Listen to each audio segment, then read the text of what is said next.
The following was recorded in front of a live studio audience at the Studio 21 Podcast Cafe. This is the United Podcast Network. If you're building or buying or selling a home, the Real Estate Crew's got news for you at the Real Estate House Party. With attorney Rick Carter, Real Estate House Party. paralegal Kathy Holtshouser, Real Estate House Party. Come in, have fun. and comedian Tony V. Now, here's real estate attorney Rick Carter. Welcome and thanks for joining us here on the Real Estate House Party. Don't laugh already. Woo! And now we got a lot of people to thank today. Ed Sullivan, our prolific producer. It's a big party. We got the studio. We got to tell all our people in the studio to calm down, relax. We would We want to thank Tony V for not showing up with his little friend Jackie, who's little Jackie, who's traveling more than I do in the last year or so. If you want to see any Tony V's posts, he's got this little dummy. He calls him Little Jackie. Well, he's Jackie. kind of a creaky Jackie. Little. Are you talking about Tony being creepy? Or? Yes, at this point, no. He's a creepy little doll that goes everywhere with him. Well, Tony V posts it, and everyone wants to say is who's the creepy guy and who's the doll in the back. Anyway, I hope he's we'll give him a shout out. I hope he's having a great time in Aruba. And we're with Kathy Holtshouser, our paralegal extraordinaire. You probably can't see her because she's wearing her camouflage outfit on today, but you could probably hear her. No, it is kind of like a camo. Oh no, I know. Camo. We didn't know you were here, Ed Sullivan. We didn't know she was here, right? I didn't see her at first. Well, I did see that her hair looks marvelous. You're good. Well, You're Ed good. Sullivan. And Kathy Holtshouser, you got rid of all your IRS issues? I did.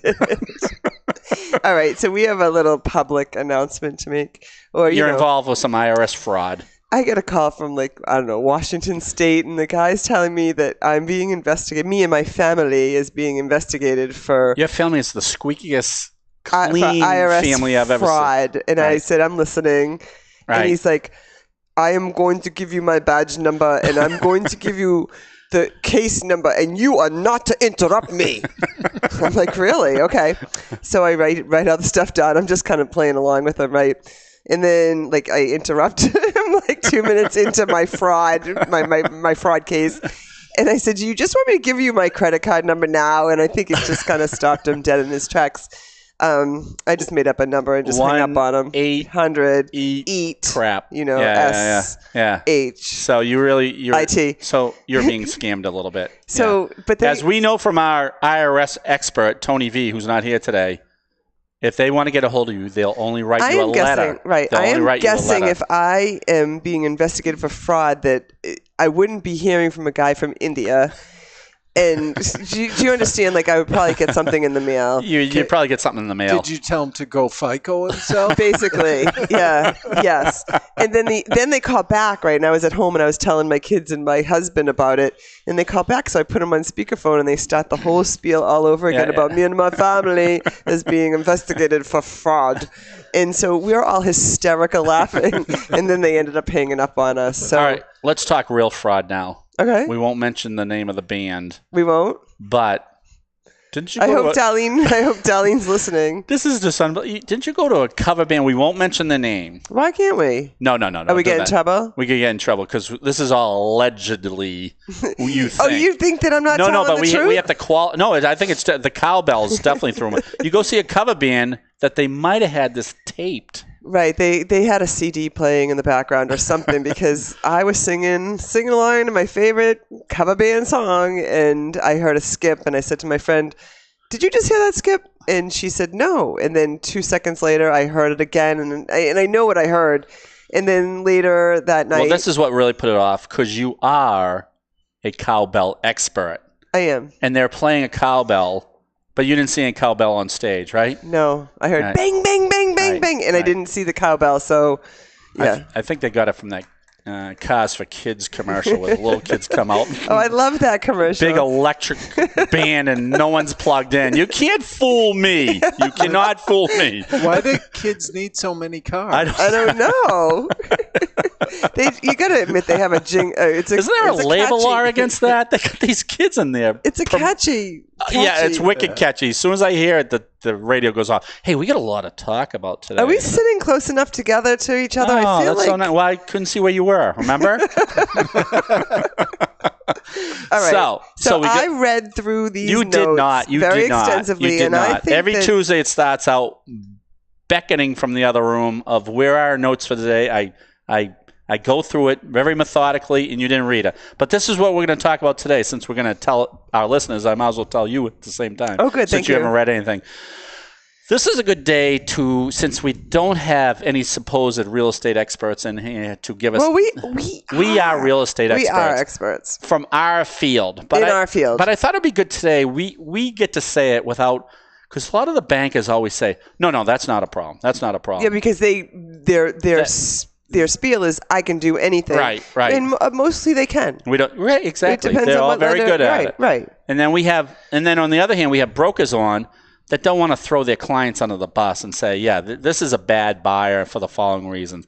So I thought just the two of us could chit-chat about buyer tips. Yeah, How's that? So we got to get Ed Sullivan. He's going to be writing furiously on this stuff. I know. Well, I may need some buyer tip. What if I buy something? You're going to buy it? Well, you're going to buy a house? Not soon. Then go back to sleep. Okay. So we've said this a million times. You got to get your team in place. So we're not going to belabor that. You got to get your real estate attorney for obvious reasons. A lot of attorneys don't get involved at the offer stage.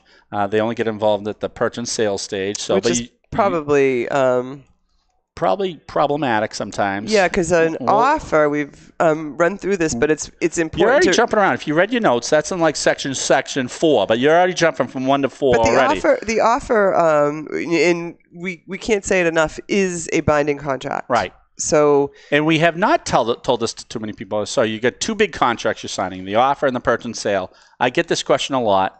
How much money do I lose if I back out of the deal? All right.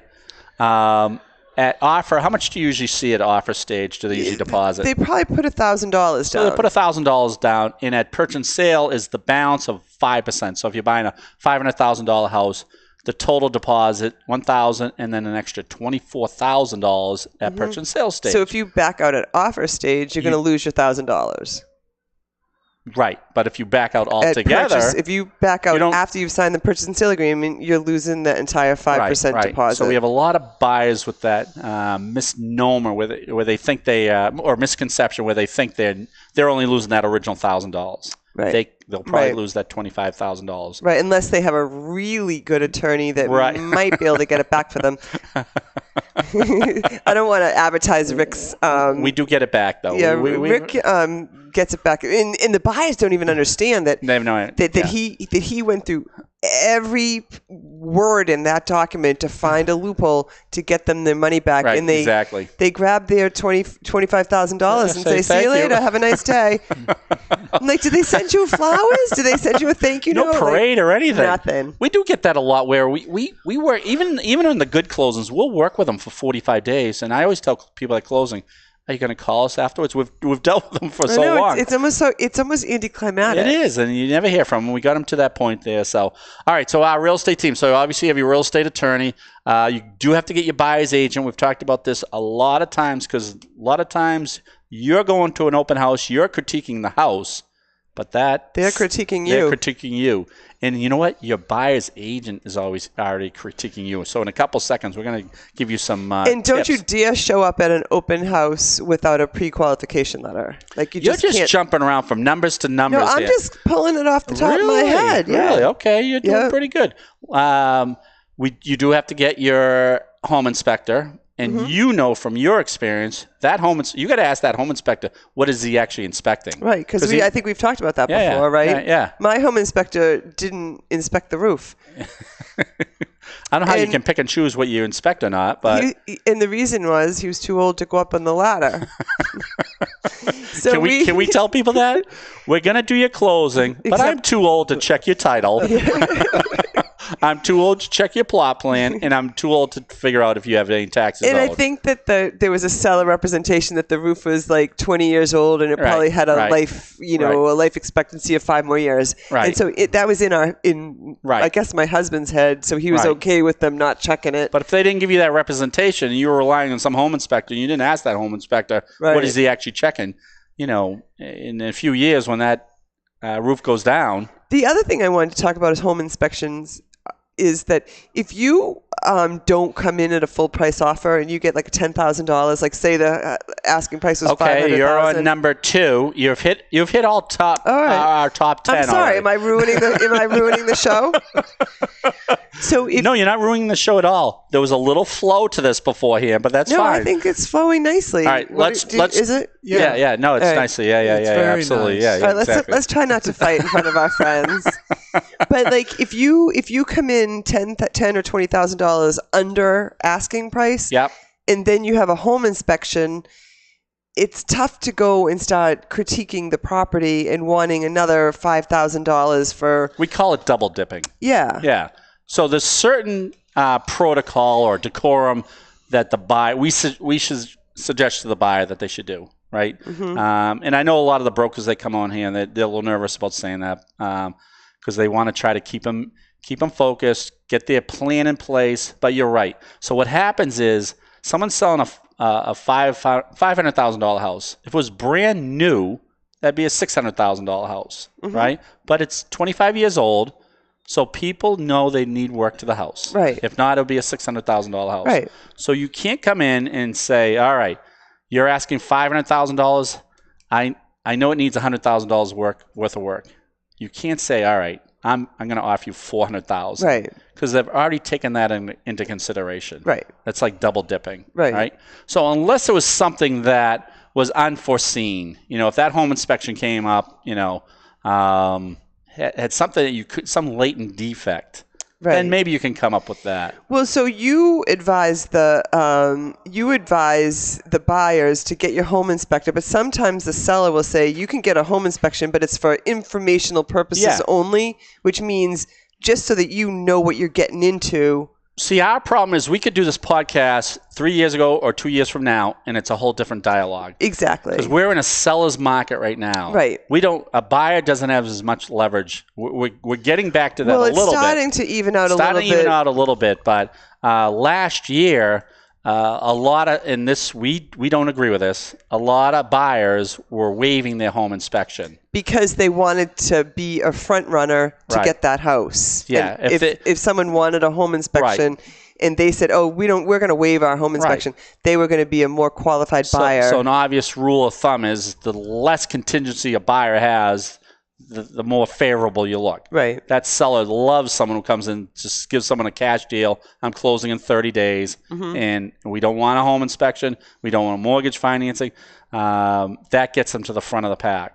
But you and I know we get calls from those people after the closing, 30 days later. Geez, my furnace doesn't work. We had this one. The girl called and said, well, my furnace doesn't work. Luckily, we weren't representing her. We just did the closing. But we said, well, what did your home inspector say? Well, my lender told me I didn't need a home inspection because they're not going to take any money off at all. So we at least advised. But I had my uncle run through the house. My uncle ran. I go, well, what did your uncle say? He goes, well, he read the tag and it looked like it was maintained a couple of years ago. Yep. But then we found out the tag was fraudulently changed. So supposedly, allegedly. So I guess what we're suggesting is if you're going that route, which we don't suggest, you still want to have a home inspection for informational purposes. Well, right. And then when your home inspection comes back I don't know, like the people that were buying our house wanted us to call Eversource to have all the trees trimmed around the lines. We basically told them to, go pound sand. But they had a laundry list of about 20 things, and none of them were really expensive. But like when you're packing to move and buying another house, and to have to call in like a chimney guy, Right, and call in right. a furnace guy, and call in an electrician, and Right. call in EverSource. Right. After a while, like we just said, here, take $1,000 and go away. Right, Take right, it or leave it. right. Because $1,000 would have fixed Right. it, and they can do it on their time. That's always my approach as a seller. I don't try to anticipate what they'll complain about Exactly. because they come back with who knows what. Right. So Right. I always plan to offer cash back to them Yeah. Right. to resolve the problems. Because Right. who wants to go chasing the repair people? I'm not and- chasing- No, It's so an EverSource. you two are hitting the great points because we run into that. Should we have the sellers take care of it or just give them a credit? And I think the two of you, and I like the credit part It's because much easier. Much easier because what happens is What if the work wasn't done right, or like they're not not done happy right, with and the that, work, and that or, never works. And then what happens if the work's not done by closing, or the time, just and we the get time. into an escrow situation, Right. which is horrible. Rick, I drive by a house I sold 15 years ago where they said Are they that- still going after you? that the deck was no good, and so I gave them money. Yeah. It's the same It's deck the from same 15 years. It seems dangerous. Well, But they have a okay. new they have a new green egg on top of it there where they can barbecue because yeah, exactly. So Well, the actually problem with the escrows, it sounds like a really easy solution morning of the closing. You know what? all right. So When- let's tell people what an Okay. escrow is. So what happens at closing? Ed didn't get his deck done, and Yep. if they had agreed to do the deck before the closing, they would say, all right, well we're still going to close, but we're going to put $1,000 in escrow, Mm-hmm. and then once that deck gets done, then we'll give the $1,000 back. Right. Never works out according So to we plan. have one that we closed last summer, Yeah. and it was $800 is all you're talking, and I don't Yeah. even know what it was for. It was something stupid that Yeah. the seller was supposed to do, didn't do. Buyers and sellers, yeah, let's close. We're so excited Yeah. that we still have the $800, and now the sellers and the buyers are fighting over the workmanship of Right. the project that was done, the Right, $800. exactly. So for the $800, we held back, and probably our tip on that is to be as specific as possible. Usually I like something in hand. Unfortunately, I think the lender did the escrow agreement, but usually I want some finality. So once you get this, we're able to release the $800. But with them, then they got that, but then the buyer said, well, no, it wasn't done right. And the seller said, well, we got it done right. And then you can't find that vendor who did it, the contractor. And listen, this $800 thing is turning into it's Yeah. probably going to be a lawsuit or Right, something. right, so right, it's just right. not worth it. So our suggestions as far as buyer decorum or protocol or just behavior, how to handle it. Oh, I was going to say behave yourself. Yeah, there you go. Behave yourself. So they should probably have some sort of, we just don't want, and when we get the buyers brokers on, and we don't have them on today, but they usually say a buyer tortures them. They don't have a plan in place. So Well, they want to see 20 different houses in 20 different communities. Like that's Right. a Or- little far-reaching for any real estate agent. in a price range of $300,000 to $500,000, they have no pre-approval letter. They just don't seem prepared to purchase. Right. So They're they kind need- of just kicking the tires. Kicking the tires. So I guess one of our first suggestions is let's not waste your buyer's agent's time because that buyer's agent is also reviewing you. So if he does find a house, they might go to someone that seems... They're not going to call you because you're willy-nilly. Right, exactly. So someone who's real prepared. So that's our first suggestion. We do think that, and we're not saying you can't change direction, and this happens a lot. You're buying a $400,000 house, and you just keep getting outbid. You keep getting outbid. Then you may have to re-strategize. Right. But And everyone says, well, maybe I should look at higher priced houses. I'm actually thinking you might want to look at lower priced houses. or you may want to expand your Right. your area of where you could potentially like think about like if you're Yeah, looking yeah. in North Reading, you might look in Andover or Tewksbury Right. or a surrounding town. It doesn't necessarily have to be North Reading. Why would you ask for in certain territories? Why would you go for a lower price house? Well, what happens is you're looking at $400,000 houses, but you keep getting outbid. Someone ultimately gets at $450,000. Right. So you're gonna have to go in for that $350,000 house. If you get outbid, you're up to the $400,000. right? Well, either that, or if you get it for the $350, maybe it doesn't have the extra bathroom that you were looking for. Right. So then you can use that So it's a good $50,000 and suggestion. put renovations into the house. So maybe you should look at houses that others find unappealing. Right. Right. So some people say, well, we don't want to buy that one bathroom house, right? Mm-hmm. But then they keep getting boxed out in their offers. They're spending 50, 60 grand more. Why don't you just buy that one bathroom house, put 30,000 in if it's set up for it. Right. Or see if you can live with that. Right. Or Right. look, expand your thought process. Or the house that isn't staged well. Those are the best ones to buy. Right. Because they've done studies and they say a lot of buyers are upset they bought staged houses because they missed certain obvious things because they were looking at the shiny objects. shiny objects. Right.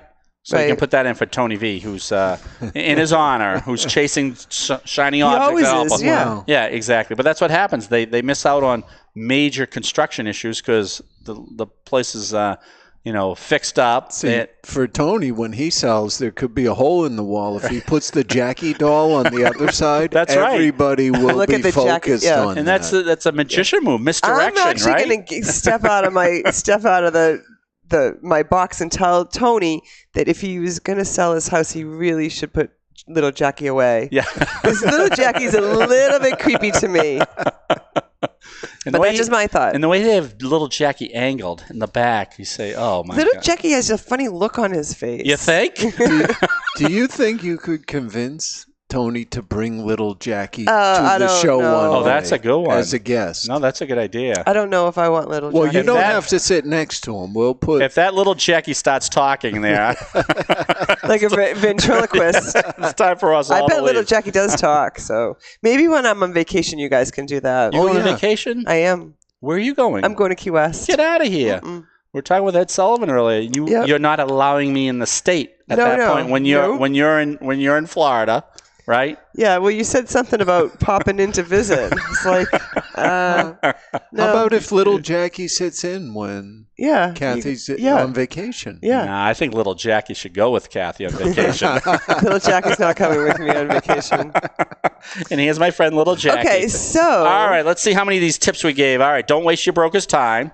You know what I don't like is when you bring the entourage to like open houses. I don't think real estate agents like it either. Yeah. So you bring the parents who bought in the 1950s, so they're probably a good source of Or information. you don't bring them and you want to put an offer in, and then you call your mom and dad and say, guess what, I just put an offer in, and they talk you out of it. Like that's happened a couple times, right? My mother would roll around if she knew the prices. She bought her house 1 acre in Reading for like $25,000 way back when. Yeah. I mean, if they hear that it's going for now $1,250,000, right? I don't think they can comprehend. I'm not sure what tips they can really give at that point. So Right. I love the people who bring their psychics to the To see if they have the feng shui. vibe, the feng shui. Exactly. So the entourage, I think, throws people off a little bit at the open house. Am I going out on the limb with too much there? Watch out for low ball offers. We've talked about that. We talked about the double dipping. And But low ball offers are never taken seriously, right? They get Again, offended. right, in this And then you're market. out. Right. Related to that, this has nothing to do with the broker, but with your lender. If your lender's, so you got to get pre-qualified, as you said. Yeah. And if your lender then asks for some items to get you fully approved, just do it. Well, what we've heard some pushback sometimes. I say, Right, because the grandmother know, didn't have to do it. well, I said, we're waiting for your clear to close. The lender is looking for this. And the response is, I've already sent that to them 3 times. Well, if you've sent it to them 3 times and they're still looking for it, there's a miscommunication somewhere. And my suggestion would be to send it again and then follow up with a phone call. I just sent this again. Can you make sure you have it? Because Right. this is holding up your closing. And they don't care that you send it to them 8 times. This is holding up your closing. Right, So right, you just right. got to play nice with them because they're giving you money so you can buy your house. Right. Our other suggestion, if you do it right, and it seems to work a lot with people that have owned their house for a long time, the love letters seem to work if you express Well, them it in a right. depends on how sincere you are. Correct, You know, correct. you can't just make up stuff. But like, I think we've Oh, heard. really? You ever read any of those letters? But I've heard. I've always pined to live in your neighborhood, and it's the same letter they've sent to 25 other neighborhoods. But Yeah. like I think that they said if you make a connection with the Right. seller, like you guys went to the same college, Right. or So they actually go on Facebook to find out those details. You went to Tufts. I went to Tufts. yeah, yeah. I would love to. I'm Yeah. sure you'd love to have I went to Tufts. You know that. alumni. I was visiting my friend, but but it might work in the love letter. I think the love letter needs to be sincere, really okay. sincere. So right, because exactly. we've read some that you just are laughable. They're very funny. Yeah. I've always dreamt of this. So all right. So we talked about this last show. Millennials are the biggest pool of buyers now. They just did a big survey to millennials that just bought. They said two things. First of all, 79% of the millennials felt like owning their home is still a big part of the American dream. So that's good. interesting because I read an article a couple of weeks ago that said that a lot of the millennials are holding back. Right. They want to, because they still want the luxury of being, a little bit more transient, I guess. They want to live in Brighton and they want to live in Dorchester and they want to might live get a job in New York or in California, so would rather rent. They don't want to own a car. They want to live somewhere right on the bus line, or right. I see a lot of the millennials heading in that direction. Well, it could be. So this said 79%. So wow. But the other stat was 63% felt like they regretted the particular house that they bought. Why? Do you think they were forced into the American dream? The big thing is they had no idea about maintenance costs. Oh, we could do a whole show on if you can afford the house, that's one thing. Right. But when you get qualified, at a lender, a bank, or a mortgage company, they're not looking at your electric bill. They're not looking at your water bill. Oh, you have to clean the carpet? They're not looking at the pool. You have to rake the yard and you get a massive yard and it's gutter all cleaning, grass. HVAC maintenance, house cleaning, pressure washing. The pool. I don't know if I've ever pressure washed my house, but I'm sure I have. I know you have there. I mean, security, a lot of added features that you cable. Oh, I'm sure you have cable. It's like $200 a month. Like you go home at 2:30 from Carter Law Office and hit that cable box until the next morning, don't you? I honestly don't even know how to. I know when Stu and Caitlin left for Iceland, I actually had to say, "Can someone tell me how to turn this TV on?" I can at least just do in that. case. I'm not kidding. They didn't. Did they leave you printed directions? No. Press this. And there's a big TV button up top there that usually is my clue. As long as I have batteries, I had a little trouble with batteries the other day, but I won't talk about that. So, all right. So the biggest problem is you don't even know what a Sawzall is, so don't make fun of me for not being able to turn my I know TV what a on. Sawzall now is now because I've interviewed 400 people since you brought that up. the Sawzall is not going to help with the TV. I know. At least as I understand Unless it. it depends on how frustrated you get. Yeah. So now you know what a Sawzall is. I know what it is. All right. So they're saying the 1% rule, although I'm not sure about this. Popular thought is to use 1% of your purchase price. So if you bought a house for yearly maintenance on your home. So if you bought your house for $300,000, you should be expecting to use $3,000 a year in maintenance. Well, like maintenance is one thing is maintenance, right? But then you got to remember like electricity isn't maintenance, and they're just talking about maintenance. Furnace, and you know what I mean. Like you have to there's so many things that goes into buying. I'm not sure if you buy $1 million house, so I mean a lot of it's still. You still have to paint. I'm not sure if it goes that. Yeah, I mean, over time, it may make sense, right? Because if you have to paint a large house, that's a big one-year expense. But that's $10,000 a year. And what if you needed a cleaning lady? Right. Or Anita. and we'll talk about Anita at another point. And snow removal. Right. So. We have some paralegals that still haven't shown up from work because of the last storm. I showed up. Well, only the extraordinaire one. Right. I was a little late, but I did show up. So, all right. So that was their big. And then they also said, other than maintenance, they said, well, the house is too small, too big. The neighborhood wasn't right. On and on and on. Sounds like Goldilocks. This house is too small. This is too big. What about the heating? The price of heating, is so expensive. Right. Oh, yeah. So that's one thing that you hear about people saying, oh, my God, I can't afford my oil bill. Like, Right. It could be like $700. Especially in my house, because we've lost our $49 garage door opener. So what they do to take care of that is they leave the garage door open the whole time. So is there anything you want to tell the Carter family? I'm feeling a little better now. So when my son comes home in like 2 hours, then he's able just to drive right in. Yeah. Again. Anything else you want to get out in the open? Yeah, so we heat the neighborhood. Yeah. So I knew a girl who always left the garage door open. Yeah. And so her husband installed a light, this massive light in the kitchen. So whenever she left the garage door open, there'd be this big, huge light in her kitchen. And one time she was having company, and someone goes, "What is that on your wall?" And she goes, "It's so that my husband knows I left the garage door open again." I'm like, how embarrassing. Just hit the button and shut the garage door. I know that girl. It wasn't to see if the garage door was open. It's whether that girl was coming home or not. I think it lit up the whole house when she showed up. So this day has flown by. But maybe we could talk about this now. So... No, let's do. We have like 5 more minutes. All right. So then, so what they should do then, if they're really concerned about that, is they got to do their due diligence in buying a house. Right. Which makes sense. But we've talked about cognitive dissonance before, which is where someone comes in. Don't look at me like that. Ed knows what cognitive dissonance is. I do too. He's been listening to our shows. I know what it is. But that's where people say, "Oh, did I make the right move here?" And they start, I guess, wavering back and forth. The solution to that is to do your due diligence on the house.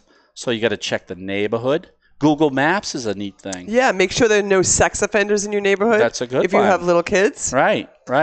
Which is why you were told to move out of your neighborhood. The worst thing to do is find out you have an offer on a house and the next door neighbor is a pedophile and you have 3 little kids. That to me would be very, very disturbing. Right. So you got to go down to the police station for something like that. And a lot of brokers are trained. That's a tricky question. Well, a lot of towns actually have the sex offender list for you. Exactly. It's public record, and you can check it out. You know what else you should go down? Go down to the town hall. Yeah. And talk to the building inspector. Because they're so nice. They're so nice. And they're always so available. They're open all the time. I know. Call them from 7:30 to 8 in the morning and you'll be fine. How many questions do you have for me today, Kathy?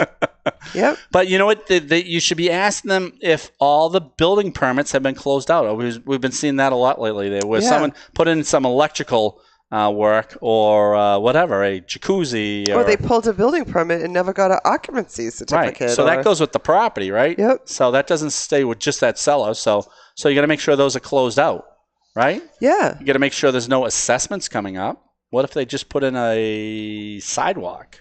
Right.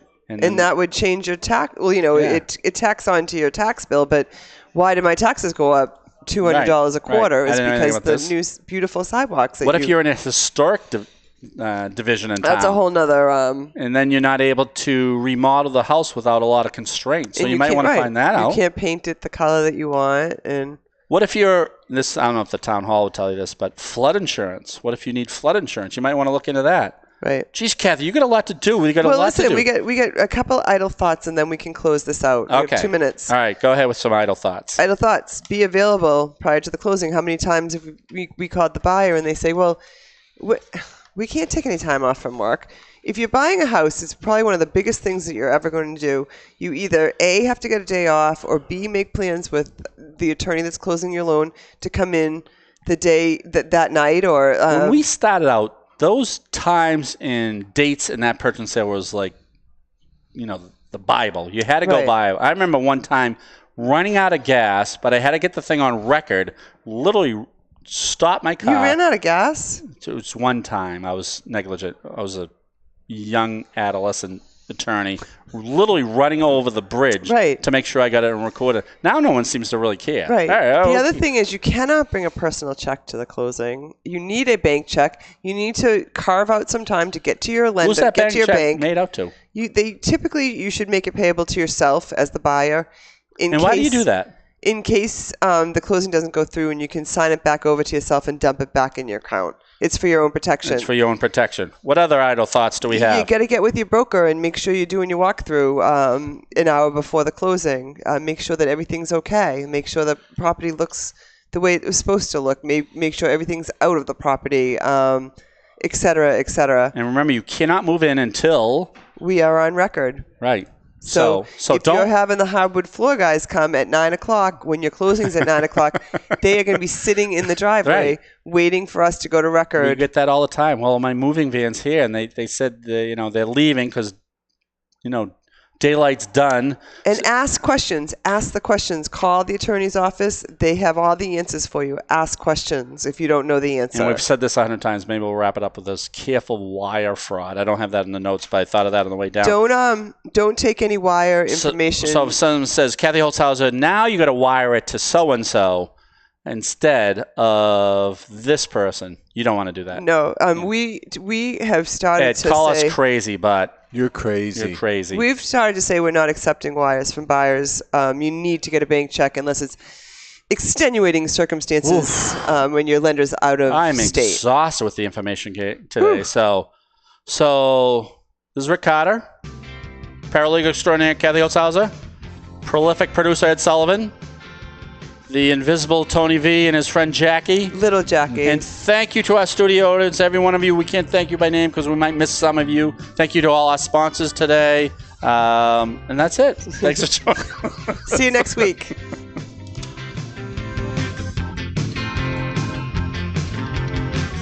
The views and opinions expressed by the hosts, guests, or callers of this program do not necessarily reflect the opinions of the Studio 21 Podcast Cafe, the United Podcast Network, its partners, or affiliates.